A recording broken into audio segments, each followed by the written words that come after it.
start with an overview. We've discussed on Module 1, we discussed the fundamental of ethics. As a reminder, ethics, we know, is the study of morality. And there's three types of categories of these ethics. We mentioned three. And the first one we mentioned is meta-ethics. And as a reminder, meta-ethics deals with ethics that talk about the foundation of ethics. Where does ethics come from? Where does it stem from? How is ethics created? We provided some examples. For instance, objectivism. Objectivism states that ethics comes from, founded, or stems from the divine, whereas relativism, it's saying that ethics come from us humans. It is through society, cultures, or human beings where we created ethics. It's a byproduct of ethics. So both objectivism and relativism are a type of meta-ethics because they both are claiming ethics are founded by one thing or the other. One is saying God, the other one is saying human beings. So that's why they're both types of meta-ethics. Another example is emotivism. Emotivism states that ethics comes from our emotions. Overall, this is just a gist of a couple of examples of what type of ethics is meta-ethics. So meta-ethics deals with the foundation of ethics. Where does it come from? How does ethics exist? Then we have the second type of ethics, which is normative ethics. Normative ethics deals with ethics that guide our behavior or ethics that guide our actions. So one example I mentioned was utilitarianism. And in utilitarianism, they believe that you save the majority, or you provide the happiness of the majority rather than helping those that is just one particular individual. So in utilitarianism, you seek to save or help the majority rather than helping the individuals. So if you were to believe in utilitarianism and you were to come across a situation where you have to save either the five or save one individual, if you were to follow the principle of utility, you would seek to save the five rather than the one. Why? Well, because you seek to help the most, the majority, rather than helping the one. So why is this a type of normative ethics? Why is utilitarianism an example of normative ethics? Why? Because it's guiding your behavior. If you are a believer and you believe utilitarianism, then you're gonna live life making decisions based on the principle of utility. Once again, if you come across a situation where you have to save one versus five, you would seek to save the five rather than the one. Another type of normative ethics is the Ten Commandments, because the Ten Commandments is guiding individuals' behavior, it's guiding their actions. For those who believe in the Ten Commandments, for instance, having a Sabbath day, these individuals will practice such thing. Therefore, it's guiding their behavior, it's guiding their actions. So any ethics that deals with guiding someone's behavior, these are normative ethics, which is different from meta-ethics. So we've discussed meta-ethics and normative ethics. Now, the last one is applied ethics. Applied ethics is ethics used in specific circumstances in institutions. For instance, what does the medical school, what's their policy in regards to how they should treat their patients? Or how does universities, what policies do they have to treat their patients or their students? Overall, any policy or ethical standards of institutions or businesses, these are considered applied ethics. The HIPAA law is a perfect example. The medical world or those who do social work abide by the HIPAA law, where you are not able to give information of your patients to anyone else. This is a form of applied ethics. You ought not to share these information. So these policies are in place in these particular businesses or corporations. And these particular policies that are ethical are considered applied ethics. It is ethics applied in certain situations regarding institutions and corporations. Okay, so now that we discussed the fundamental of ethics, we also discussed the ancient worldview of ethics, ancient Israeli, and also um, the ethics of the ancient Near East. And we have realized that they are dealing with harmony and order of their worldviews overall, discussing the harmony and order. That's their ethical standards. But now we're going to be discussing on the ancient view of Proverbs. And what does that have to entail? So as you see here on the PowerPoint, and I hope you're able to see the PowerPoint, which I am going to upload these PowerPoints on the modules. For overall Proverbs, in the reading, it mentions there's just 3 principles that it's trying to discuss. Not overall the 31 chapters of Proverbs, it's just the chapters 1 through 9. So they have 3 principles. The first principle is virtue is knowledge. The second principle is no one does wrong willingly. And the third principle is all virtues are one and the same. Oh, I have to fix this. So number 3 is supposed to say all virtues are one. Okay, and then I'll fix this later. But primary axiom is the use of the mind is a necessary and sufficient condition for moral behavior. So you have the 3 principles, right? Virtue is knowledge, no one does wrong willingly, and all virtues are one. And then you have the primary axiom, which is the human mind is a necessary and sufficient condition for moral behavior. So overall, the paper wants to show you these 3 things, including the primary axiom. And we're going to so far discuss number 1, virtue is knowledge. So if we continue to the next one. Okay, so in regards to virtue is knowledge, there are certain things that Proverbs states. And the first one, letter A, I think is the most important. Overall, A just means that wisdom means knowing the good. So Proverbs is really focusing on living the life of wisdom. And in regards to A, virtue is wisdom is knowing the good. Why? Well, all of us will want to claim we know what good is. Or some of us would like to claim what we know that justice is. But Proverbs wants to say that in order for you to claim what goodness is or what justice is, you need to first know what they are. You need to first know what goodness is. You need to know what justice is. For instance, if you were majoring in marketing, you can't, if you graduate with your degree of marketing and you don't know anything about marketing, then you can't say you know marketing. The same thing with education or teaching. If you're majoring in teaching and you graduate with your teaching major, but you don't know anything about teaching, then you can't claim to know anything about teaching. Likewise, if you say you know the good, what is holy or virtuous, right, or ethical, and you know what justice is, Proverbs wants to say you need to know what is goodness. You need to know what is justice. You can't claim to know what they are if you don't know what they are. You can't claim to know that you do these things, that you do the good and you do justice if you don't know what goodness and justice is. So that's the first one. That's letter A. Wisdom is knowing this goodness. You ought to know it. So in this case, wisdom is the same as righteousness, because if you were to know, you live a life of wisdom and you know what goodness is, then you know what righteousness is. Okay? And in B, you will find in Proverbs, now we're in the letter B, you will find in Proverbs the praise of wisdom. is constantly praising wisdom.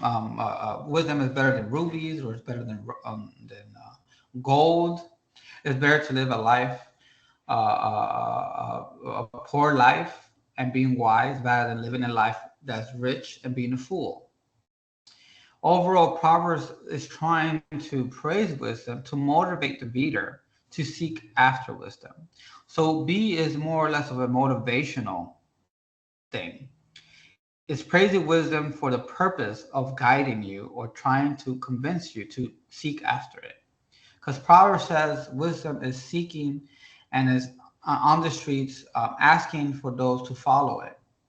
For that reason, it's trying to persuade you to seek after it.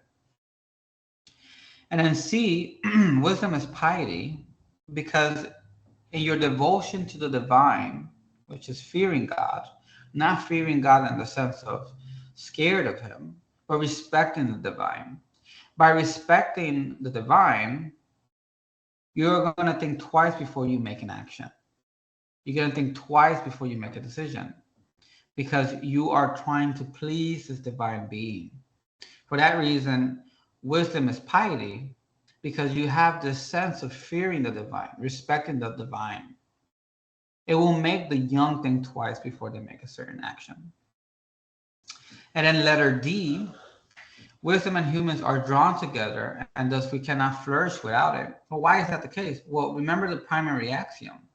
The primary axiom is saying the use of the mind is a necessary and sufficient condition for moral behavior.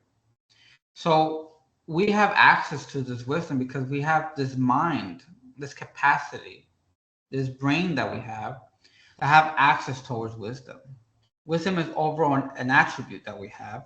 We need to utilize it and use it. For that reason, the mind is drawn to wisdom. All we have to do, according to Proverbs, is seek after it. And then lastly, letter E is saying wisdom and desire. For those who are wise, they will naturally want to desire the good. In other words, those who are wise, they naturally want to do the good, not for the sake of looking good, for instance, and you find some Instagram posts of people giving money and being generous. In some cases, these people are giving money are trying to look good. They want to show the world that they're giving money to the poor, to the ones that are in need. Now, that's not on all cases of all Instagram posts, but some people are doing it for the sake of looking good. Proverbs is not about that. Proverbs wants to say that those who are wise naturally want to do the good. They desire it. They want to do it. They're not doing it for the sake of looking good. They're doing it for the sake because they like doing it. So that's overall number one. Virtue is knowledge. This is what number one consists of. But in particular, I really want you guys to focus in A, that to know the good, right, or to say that you are good or just, you need to know first what justice and goodness is. So now let's move to the second principle, which is no one does wrong willingly. So everyone, including people in let's say, for instance, cults, or let's say the Hitler regime, people who were part of the Hitler party, they would claim things that are awful, right? They would say that they want to exterminate a group of people because they thought it was right to exterminate them. Or, for instance, cults would like to believe certain things that are also wrong. Everyone does things for the goodness of themselves. So, in other words, in your case, right, you will want to do right for yourself. So, whatever you believe or any ethics that you believe it because you think it's good for yourself. So, for Proverbs, no one does wrong willingly because everyone that believes something, they believe is right for themselves. It's good for them. But what Proverbs also wants to add to that is that, okay, although people want to claim certain beliefs that they think is right, just because they claim that is right doesn't mean that is in fact right. So if Hitler believes certain things that they believe is right, Proverbs wants to say that although they believe is right and they think is right for them, they are wrong. They are not saying what it ought to be the case.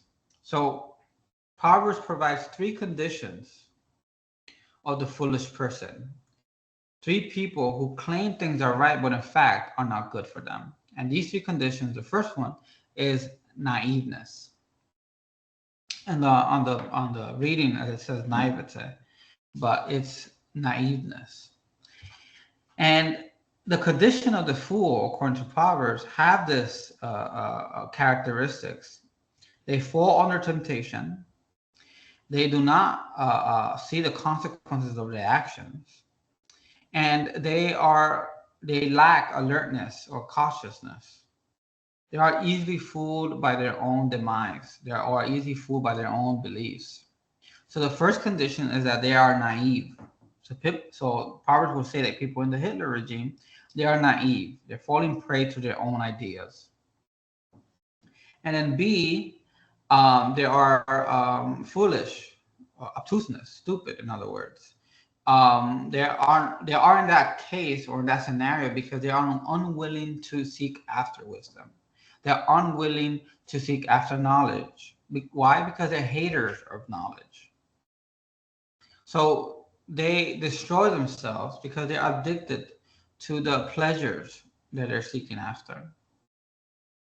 So in this condition, the stupid condition, they refuse to learn. This goes back to the allegory of the cave. If you were to read Allegory of the Cave by Plato, which I don't think it was reading, but the Allegory of the Cave, people don't want to pursue knowledge. It's just a connection if you were to read the Allegory of the Cave. But Proverbs wants to say that those who don't want to pursue knowledge or wisdom are those who are foolish. They don't want to seek after wisdom. And then the last condition is that they have a moral perversion. Because they have condition 1 and 2, or condition A and B on the second part, this individual have a moral perversion where they claim something that is good is in fact bad, and whatever is bad, they're claiming is good.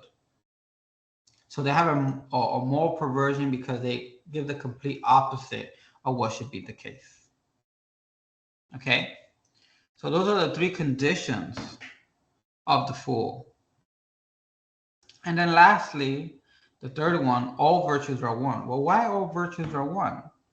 Well, that is the case because the person who is wise naturally displays all these virtues. So virtues being compassion, wise being one of them, courageous, brave, loyal, honest, lovable, friendly.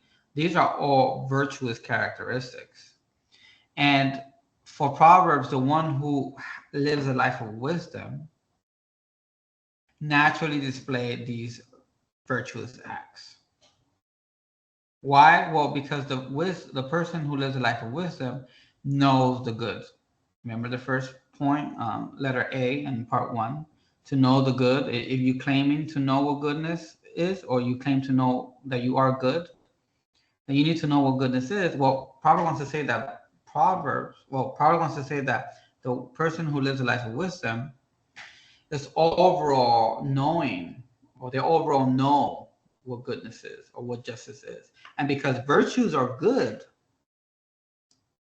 right? Being loving is good, and being friendly is good, and being courageous and brave and loyal are good, and the wise person knows the good, then it's natural that the one that is wise has these virtuous acts because they know the good. So all virtues are one because this one individual, or the individuals who are wise, naturally displays these characteristics. So this is overall the gist of Proverbs. It's saying the three principles where in order for you to claim to say that you are good and just, you need to know what goodness is, and you need to know what justice is. And then following that, there are three conditions of the fool, which was mentioned in part 2. And then the third one is that all virtues are one because this particular individual have displayed all these virtues naturally because they live a life of wisdom. So this is the gist of Proverbs.